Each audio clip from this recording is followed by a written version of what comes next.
Spremljamo najnovejše novice. Mož Američanke, ki je očitno izginila na Bahamih, naj bi bil areteran. Pravi, da je padla z ladje med vožnjo po razburkanem morju, vendar preiskovalci očitno menijo, da je v tej zgodbi še kaj več. To je izredno poročilo oddaje On the Case, ki jo predstavlja Law and Crime. Sem Chris Stewart.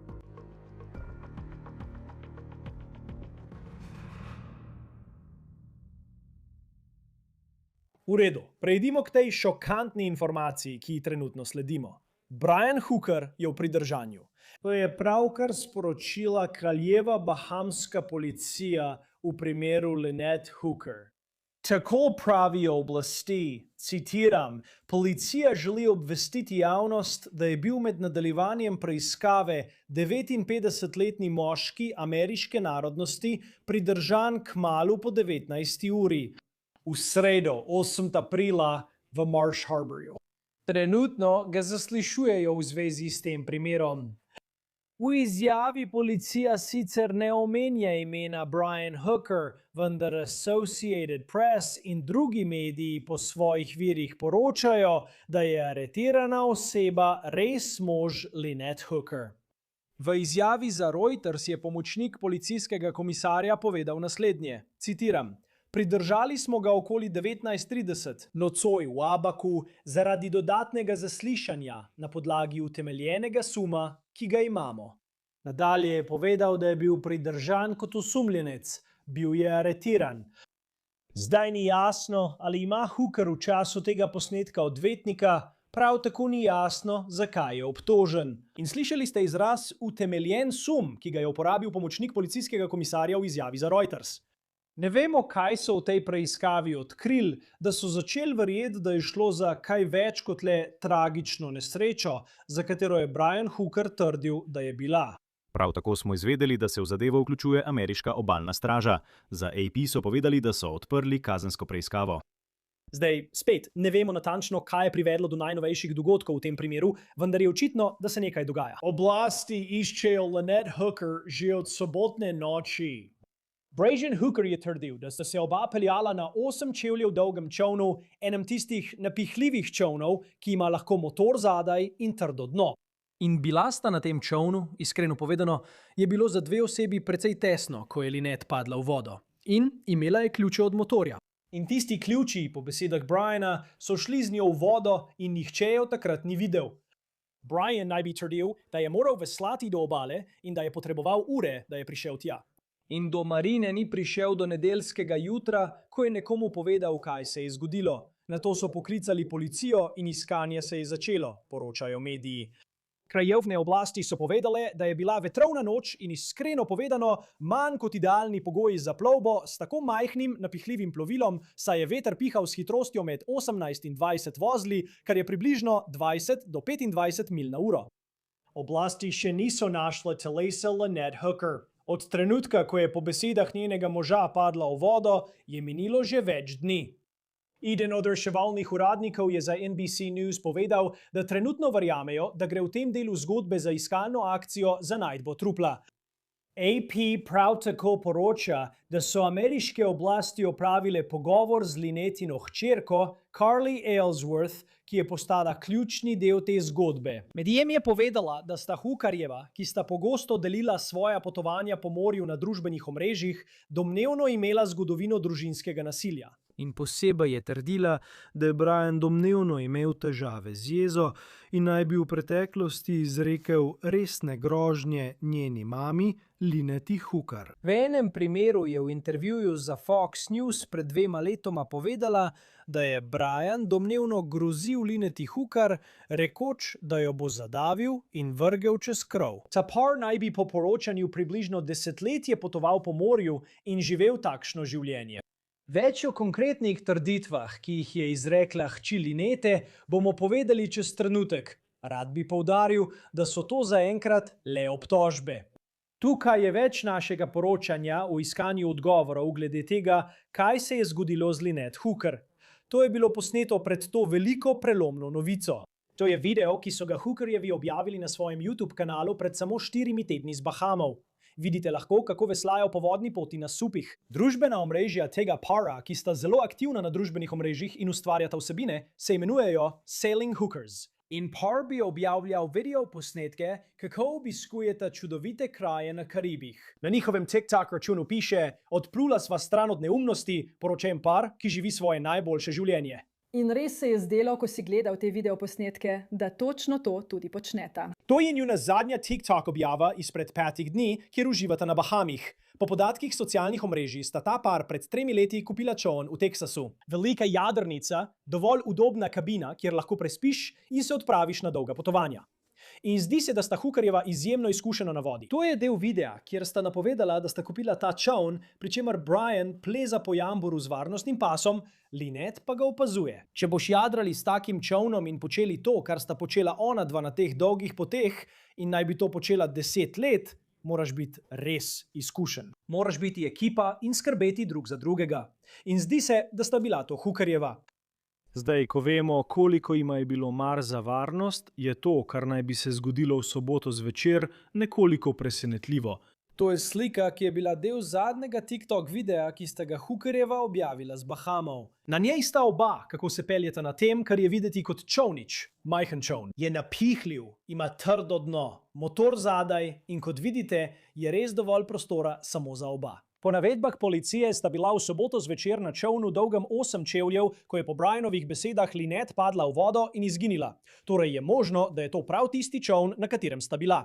Policija pravi, da jim je Brian povedal, da sta se z Lynette s tem čolnom peljala iz Hopetowna na Bahamih do Elbow Keya. Krajevne oblasti so povedale, da sta se par odpravila ven okoli 19:30 zvečer. Bilo je temno in pogoji niso bili idealni. Sunki vetra so bili po poročanju med 18 in 22 vozli. In če se ne spoznate na navtiko, govorimo o hitrosti med 20 in 25 miljami na uro. Zdaj Brian trdi, da je Lynette padla s čolna in da je imela ključe, ter da so ključi šli z njo.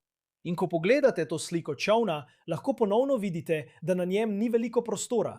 In vidite lahko, da če bi bil močan sunek vetra, bi bilo zagotovo mogoče, da bi nekdo izgubil ravnotežje in padel z njega. In zdi se tudi, da je Lynette na tej sliki sedela na robu čolna. Torej, ko slišite to zgodbo, si morda mislite, da to zagotovo ima smisel. Da je mogoče, da se je to res zgodilo. Toda Lynettina zdaj zavrača ta možni scenarij. In to počne zelo odločno, o katerem bomo govorili v trenutku. Lynette niso prijavili kot pogrešano več ur, ker je Brian potreboval več ur, da je šele v nedeljo zjutraj prispel do te marine v Marsh Harborju na Bahamih. Zdaj ni povsem jasno, kje Brian trdi, da je Lynette padla v vodo, vendar lahko na tem zemljevidu vidite, da je Marsh Harbor na drugi strani zaliva od kraja, kamor so rekli, da gredo. Ko je prišel na kopno, so preiskovalci povedali, da je Brian nekomu povedal, kaj se je zgodilo, in ta oseba je poklicala oblasti. Iskanje Lynette od takrat poteka po zraku, morju in kopnem. Po lastnih besedah sta ta par živela svoje sanjsko življenje. Njuna ladja se imenuje Soulmate in to življenje na morju sta živela že desetletje.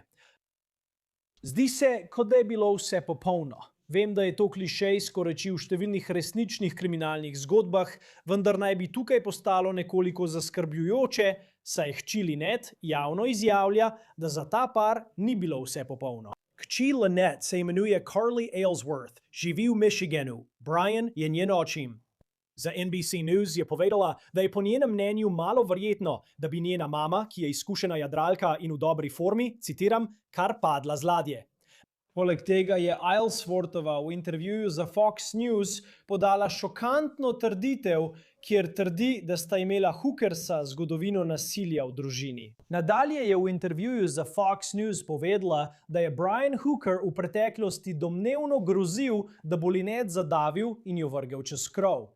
Citiram: "Dejstvo, da se to dogaja, me prepričuje, da je v tej zgodbi še več," je povedala v tistem intervjuju. In s tem še ni končala. Trdi, da se je ta dogodek, kjer je Brian domnevno grozil Lynette, da jo bo zadavil in vrgel čez krov, zgodil pred 2 letoma. Povem vam lahko, da pri preverjanju ozadja nisem našel nobenih aretacij ali obtožb v povezavi z Brianom in Lynette Hooker. In ponovno, to so le obtožbe, ki jih javno izreka Lynettina hči. Aylesworth hči to pove, da jo je Brian poklical v nedeljo potem, ko je njena mama izginila, da bi ji sporočil to novico. In pravi, da je Brian zvenel monotono in sproščeno, ko jo je poklical. Ko so jo vprašali, ali sumi, da je v tem primeru šlo za kaznivo dejanje, je Aylesford za Fox News povedala, citiram, trenutno malo. Aylesford pravi, da pozna Briana skoraj celo svoje življenje, da se je poročil z njeno mamo, ko je bila stara približno 4 leta in citiram, mojega očeta je zelo hitro zamenjal. Nato je v tem intervjuju za Fox News povedala, da je bil Brian vedno tisti, ki je postavljal pravila v hiši in ga opisala kot nekoga, ki ima nepredelano jezo. In prav tako ga je obtožila, da je v preteklosti davil eno od svojih hčera. Ponovno, to je obtožba, ki je policija ali preiskovalci niso potrdili. Torej lahko vidite, da so na podlagi teh obtožb uporabljene zelo močne besede in obtožujoče trditve o Brianu Hookerju, ki jih je izrekla njegova lastna pastorka.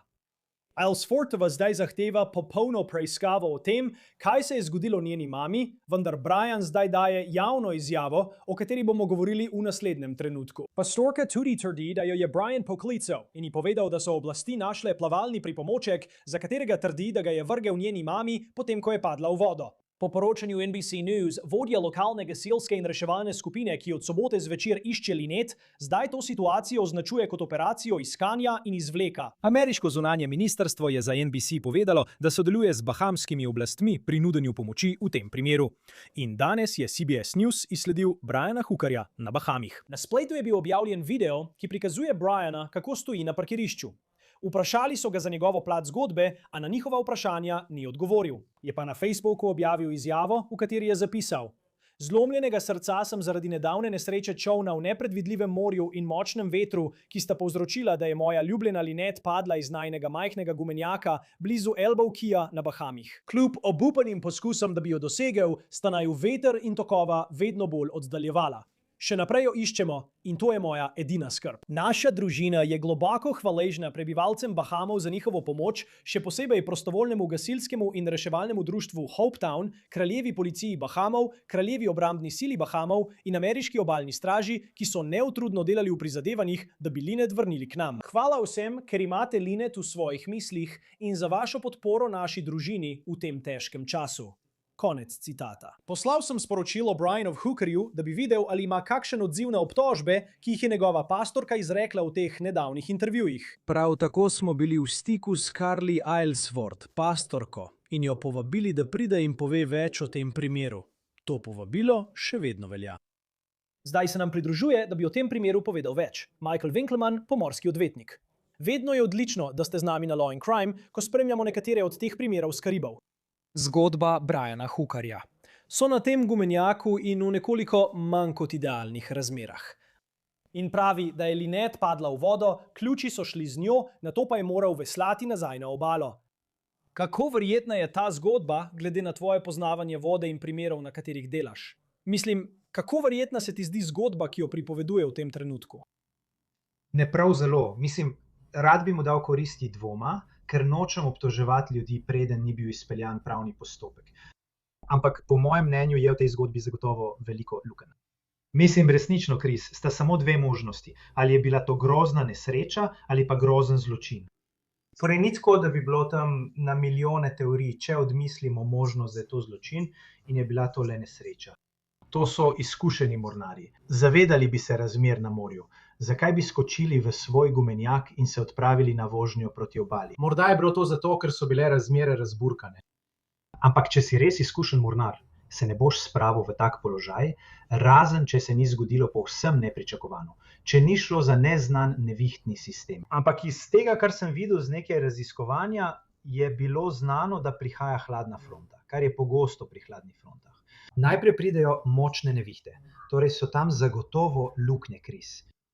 Zaradi pogojev 18 do 20 vozlov vetra, kar za tiste, ki niso mornarji, pomeni sunke vetra od 20 do 25 milj na uro. Mislim, če pogledaš njihov YouTube, objavljajo veliko in vidiš, da vedo, kaj počnejo. Mislim, opravili so že resne poti. Kako presenetljivo je, da bi nekdo šel ven z gumenjakom v takšnih pogojih?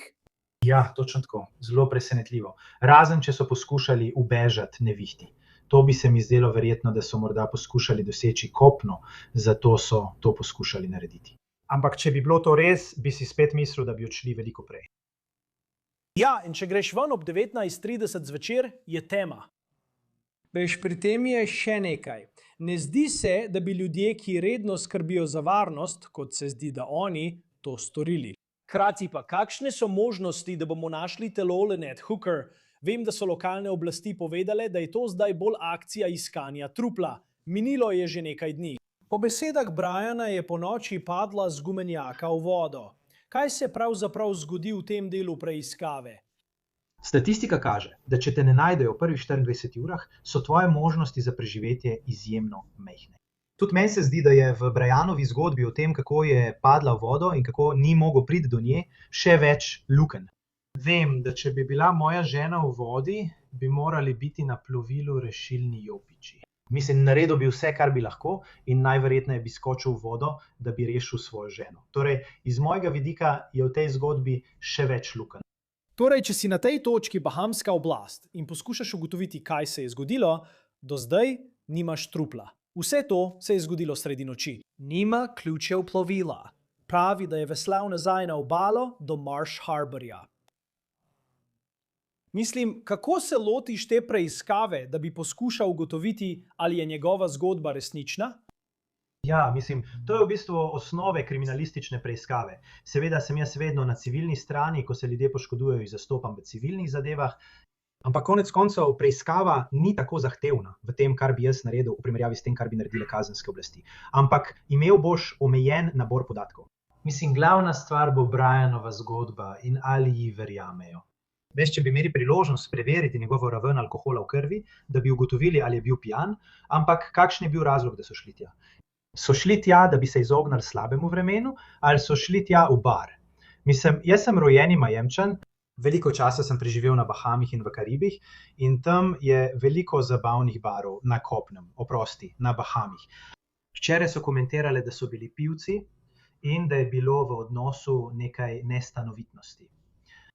Seveda bi želeli opraviti intervju tudi s hčerko, vem, da je vpleten tudi FBI. Mislim, da bodo med kraljevimi bahamskimi oblastmi in FBI-jem imeli nekaj podatkov, ki jih bodo morali pregledati. In vprašanje je, ali bo to dovolj, da dejansko obtožijo Briana kaznivega dejanja. Ali pa, ko bodo vsi podatki pregledani, bodo ljudje ugotovili, da je šlo za nesrečo. In pastorka, mislim, da je v teh intervjujih šla povsem do konca glede obtožb, ki jih izreka. Mislim, da je zelo javno povedala in trdila, da naj bi bil ta odnos daleč od popolnega, kot je izgledal na družbenih omrežjih, ter da je po njenih besedah obstajala zgodovina družinskega nasilja. Izrekla je obtožbe o njunem pitju in nestabilnosti v odnosu. Koliko to vpliva na vse skupaj? In če poznate bahamske oblasti, kako oni to obravnavajo, ker je rekla, saj v intervjuju za Fox News, da je klicala bahamske oblasti, pa ni mogla priti do njih. In očitno ima tudi odvetnika.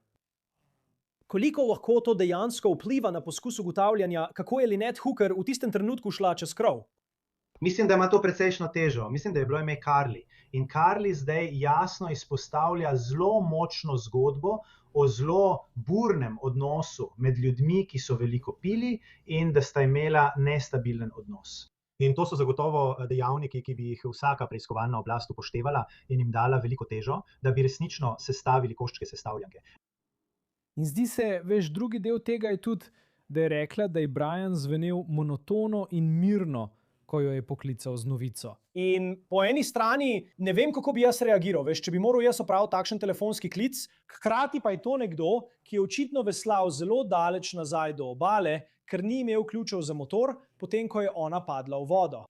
In potem objavi to izjavo na Facebooku. In Facebook je precej neformalen način za objavo izjave, v primerjavi s tem, da bi izjavo podal prek odvetniške pisarne. Ampak meni se je zdelo, kot da je to napisal odvetnik. Ne vem, kakšno je njegovo ozadje, ampak se je zahvalil prav vsakemu oddelku, ki je bil vpleten v to in rekel, da je njegova družina hvaležna. Meni se je zdelo, da je bilo napisano zelo profesionalno. Ne pravim, da je to slabo, ampak kaj je tebi najbolj padlo v oči v izjavi, ki jo je dal? Popolnoma se strinjam, Kris. Ko sem prebral izjavo, je bila zelo kratka, bila je zelo jedrnata, ni bilo čutiti veliko čustev. Veš, če bi mu hotel dati koristi dvoma, je v šoku in morda je nekdo napisal izjavo v njegovem imenu. Ampak res se je zdelo zelo splošno, nekako tako, kot bi ti povedal ChatGPT, v takšni situaciji. In dejstvo, da je bil hladen in monoton, ko je pripovedoval zgodbo, spet, če mu damo koristi dvoma, ja, je v šoku. Ampak Po mojih izkušnjah, in jaz se ves čas ukvarjam z žalujočimi družinami, z ljudmi, ki so doživeli grozne travme, to ni odziv, ki ga običajno vidim. Odziv, ki ga običajno vidim, je izjemna žalost, silna preplavljenost, izjemna žalost, veliko solz. In če tega ni, ali to vzbuja rdeče zastavice? Seveda. Ampak, da bo jasno, mislim, da bi moral biti Brian upravičen do poštenega postopka. Mislim, da bi morali priti do dna zadeve. Seveda, ti in jaz samo izražava svoje mnenje. Ampak ja, mislim, da je tukaj veliko rdečih zastavic, ki kažejo na nekaj problematičnega. Samo pomisliš, samo predstavljam si, kako je moralo biti, če je njegova zgodba resnična. Pomisliš na to žensko, ki jo imenuješ ljubezen svojega življenja, kako pade v vodo in ti poskušaš priti do nje, pa ne moreš, ker te tok odnaša stran, potem pa moraš priveslati do obale. Res zveni grozljivo in neverjetno žalostno, če se je to res zgodilo. Vsekakor je žalostno v vsakem primeru. Če bi bil ti njegov odvetnik, kakšen nasvet mu odvetnik sploh lahko da v tem trenutku? Je v tujini. To ni več samo primer, kjer je tvoja žena padla z ladje, ker imaš pastorko, ki daje zelo resne obtožbe, zaradi katerih je pritisk nate še večji, medtem ko preiskava še poteka. Kakšen nasvet običajno daš nekomu v njegovi situaciji? No, to je zame zapleteno vprašanje, Kris, ker sem na civilni strani. Običajno jaz vodim primer in ga peljem naprej. Tako da je pri odvetnikih za kazensko obrambo njihova analiza zelo drugačna. Oni nočejo, da bi bili njihovi klienti obtoženi. Morda mu je Brian priznal, da je to storil, vendar tega ne sme nujno razkriti. Če pa to pustimo ob strani, recimo, da je šlo res za nesrečo. In jaz sem bil on je bil moj klient, želel bi, da nastopi na televiziji, da pove zgodbo o tem, kaj se je zgodilo. Ker se v današnjem svetu, veste, pripoved tako hitro spreminja. Če torej ne poskušate nujno nadzorovati pripovedi, ampak če želite razkriti resnico, razkrite resnico. Sedite s Krisom, pogovorite se s Krisom in recite, lej, to se je zgodilo, zato se je zgodilo. Ja, bil sem najprej v šoku in to je ljubezen mojega življenja. Želim si, da bi šel za njo v vodo, ampak naj bo to jasno. Torej, zame so te hladne in nekako skope izjave, namesto tega spet dodatne rdeče zastavice. Vsekakor je tako in stopili smo v stik z njim. Sem si mislil, da ste. Vabljen je, da pride, veste, in z veseljem bi slišali njegovo plat zgodbe. Čeprav vemo, da je to izjemno težek čas glede na to, kar trdi, da se je zgodilo.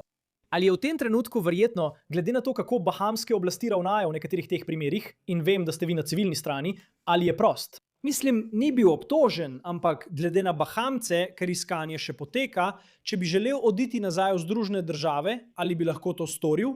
Torej, kar sem videl v realnem času, je, da ni bilo vloženih nobenih obtožb. Vem, da bahamske oblasti pogosto rečejo nekaj takega kot: glejte, nočemo, da zapustite otok. Praktično gledano, pravno gledano, ali bi lahko zapustil otok? Da. Če bi želeli, bi ga lahko preprečili, da bi se vkrcal na letalo ali čoln. Seveda. Ampak glede na dejstvo, da ni bil obtožen, mislim, da lahko zapusti državo.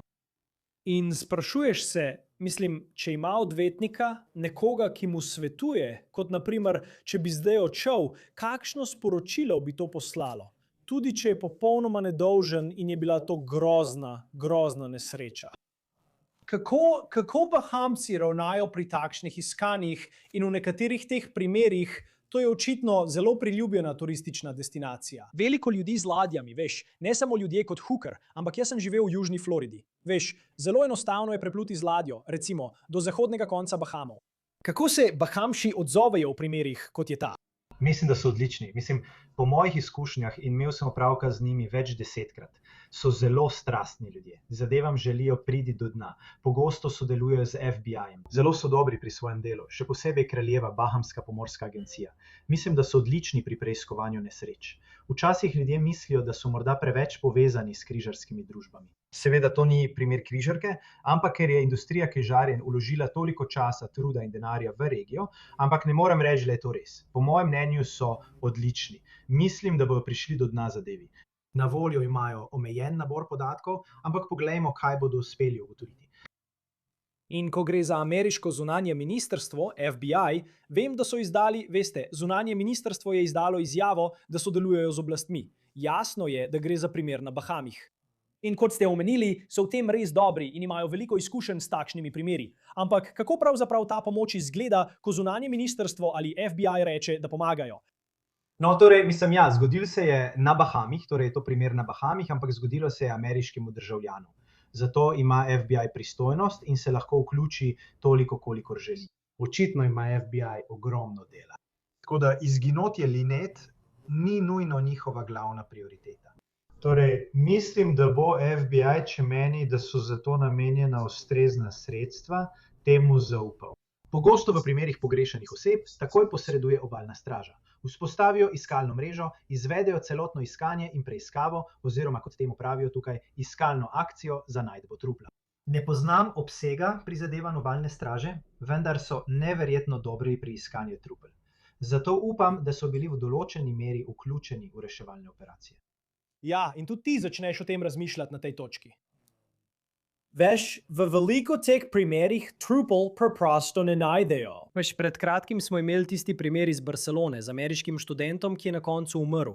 In njegovo truplo je naplavilo na obalo. Spomnim se Sudiše Kananki, ameriške študentke v Dominikanski republiki, katere truplo se po dogodku med spomladanskimi počitnicami ni naplavilo na obalo. V teh primerih, kaj je tisto, kar otežuje preiskavo, ko pogledate na vodno pot in območje okoli kraja, kjer Brian trdi, da se je vse to zgodilo? Zakaj je pravzaprav tako zahtevno, da pride do dejanskega najdbe trupla? No, to je kot iskanje igle v senu. Mislim, imate veter, imate oceanske tokove, vprašanje je tudi, ali je telo takoj potonilo, če je zajelo vodo. Torej, imate milijon spremenljivk, a največji problem je, da gre za ogromno geografsko območje in vsaka minuta, ki mine, to območje še poveča. Tako da, čeprav je obalna straža odlična, se spopadajo z neverjetno težko nalogo, da bi našli tisto iglo v senu. To bi vas morda tudi spravilo v zadrego, ampak glede Carly, pastorke, vem, da je v tistem intervjuju za Fox News rekla, da ima odvetnika. Kakšno vlogo bi imel odvetnik za njo v tem trenutku? Jasno je, da gre za njeno biološko mamo, pa tudi za očma, ki je že dolgo v njenem življenju. In vem, da se zdi, kot da nimate najboljšega odnosa. Ampak kakšna je vloga odvetnika za nekoga, kot je ona, v takšni situaciji, medtem ko poteka iskanje? Mislim, da če bi najela odvetnika, bi ta lahko poskušal biti čim bolj vključen v preiskavo. Pravzaprav ne bi naredil veliko več, kot lahko naredi Carly, ampak bi dvignil telefon in poklical oblasti. Teoretično, če bi želela vložiti tožbo, civilno tožbo, bi lahko imela pooblastilo za izdajo sodnih pozivov, da bi pridobila več informacij, lahko bi ga zaslišala pod prisego, da bi poskušala dobiti več odgovorov. Torej, odvetnik bi lahko naredil veliko. Verjetno je zato še nekoliko prezgodaj. Ampak ja, civilni odvetnik bi lahko veliko pripomogel k preiskavi.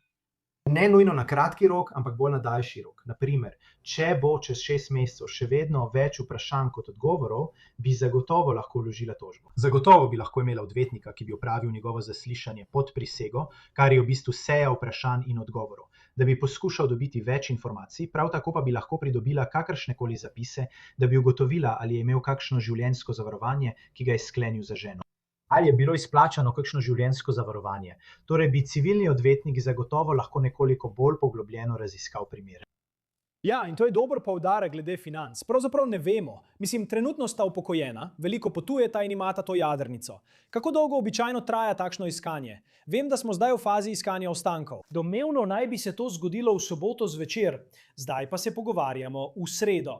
Bil bi presenečen, če bi še vedno potekalo. Po mojih izkušnjah imaš dobro 24 do 48 urno okno. Videl sem tudi, da je trajalo do 72 ur. Ampak zdaj, ko je minilo že toliko časa, sem prepričan, da se zadeva zaključuje. Ja, še vedno je veliko vprašanj v tem trenutku. Michael Winkelman, pomorski odvetnik, vedno je odlično slišati vaše strokovno mnenje tukaj na Law and Crime. Hvala, da ste bili z nami. Hvala, Chris, lepo te je videti. To je vse za oddajo On the Case, ki ga predstavlja Law and Crime. Naročite se na nas na YouTubu in Spotifyju. Zdaj nas lahko spremljate tudi na Peacocku. Sem Chris Stewart, se vidimo naslednjič.